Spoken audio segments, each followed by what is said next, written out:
नमस्कार। आज बात करते हैं पौधों और जानवरों के संरक्षण की। ये सिर्फ पर्यावरण का मुद्दा नहीं है, बल्कि ये हमारे अपने वजूद के बैलेंस को समझने की कहानी है। तो चलिए शुरू करते हैं। सबसे पहले एक सीधी सादी सच्चाई को पकड़ते हैं। पौधे और जानवर हमारे माहौल का सबसे जरूरी हिस्सा हैं। सच कहूं तो उनके बिना हम इस दुनिया की कल्पना भी नहीं कर सकते।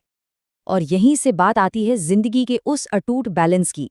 ये एक बहुत ही नाजुक सा संतुलन है जिस पर हम इंसानों का पूरा अस्तित्व टिका हुआ है। पर सवाल ये है कि ये बैलेंस असल में काम कैसे करता है। देखिए, कुदरत हमें कई तरीकों से पालती है। ये सिर्फ खाना और सांस लेने के लिए ऑक्सीजन देने तक की बात नहीं है। कभी सोचा है हमारी बहुत सी जरूरी दवाइयां जैसे कि एस्पिरिन कहाँ से आती हैं? पौधों से। मतलब जंगल सिर्फ पेड़ों का घर नहीं, बल्कि एक जीती जागती फार्मेसी भी है। लेकिन अब इस कहानी में एक ट्विस्ट आता है।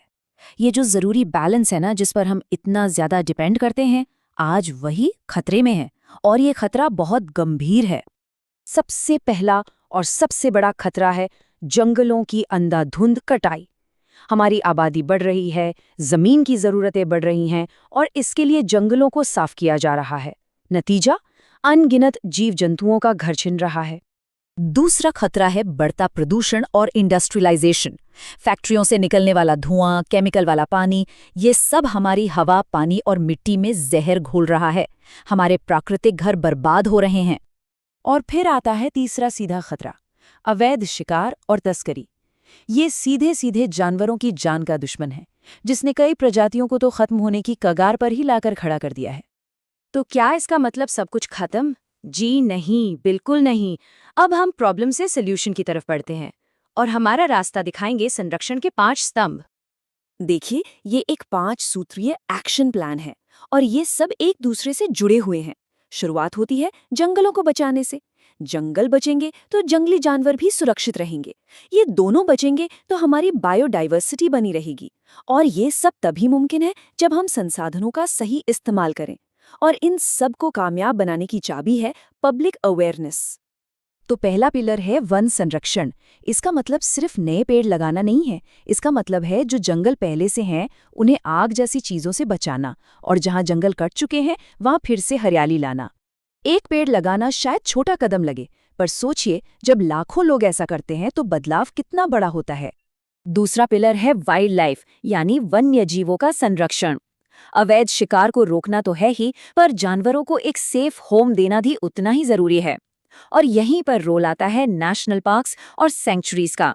ये जगह जानवरों के लिए एक सुरक्षित पनाहगाह जैसी होती हैं, जहां वो बिना किसी डर के जी सकते हैं। तीसरा पिलर है बायोडाइवर्सिटी, यानी जैव विविधता।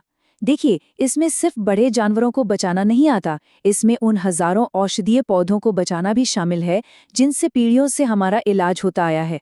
और सीड बैंक जैसी टेक्नोलॉजी हमें इन बेशकीमती पौधों को हमेशा के लिए खोने से बचाती है। चौथा पिलर है सस्टेनेबल यूज, यानी टिकाऊ उपयोग।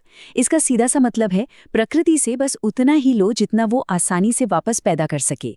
ये एक बैंक अकाउंट की तरह है। अगर हम सिर्फ ब्याज का इस्तेमाल करें तो हमारा मूलधन हमेशा सुरक्षित रहेगा। इको फ्रेंडली टेक्नोलॉजी अपनाना इसी समझदारी का सबूत है। और पांचवा और शायद सबसे जरूरी पिलर, जन जागरूकता।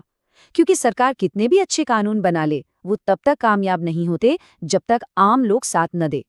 वन महोत्सव और अर्थ डे जैसे इवेंट्स और स्कूलों में दी जाने वाली जानकारी संरक्षण को एक सरकारी काम से एक जन आंदोलन में बदल देती है। तो इन सारी कोशिशों का आखिर में फायदा क्या होगा? चलिए एक नजर डालते हैं कि कुदरत को बचाने से हमें कौन से अनमोल तोहफे मिलते हैं। हमारे सामने 2 भविष्य हैं और चुनाव भी। एक रास्ता हमें बिगड़े हुए मौसम, बंजर जमीन और सांस लेने के लिए कम ऑक्सीजन की तरफ ले जाता है, और दूसरा रास्ता एक ऐसे कल की ओर जाता है जहां मौसम संतुलित हो, हमारी मिट्टी और पानी सेहतमंद हो और हवा में भरपूर ऑक्सीजन हो। मुझे लगता है चुनाव बिल्कुल साफ है। इन सारे फायदों का निचोड़ एक शब्द में है, इकोसिस्टम, यानी पारिस्थितिक तंत्र। ये क्या है?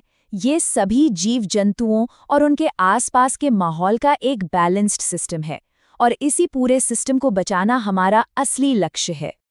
तो अब बात आती है हमारी भूमिका की और हमारे आने वाले कल की।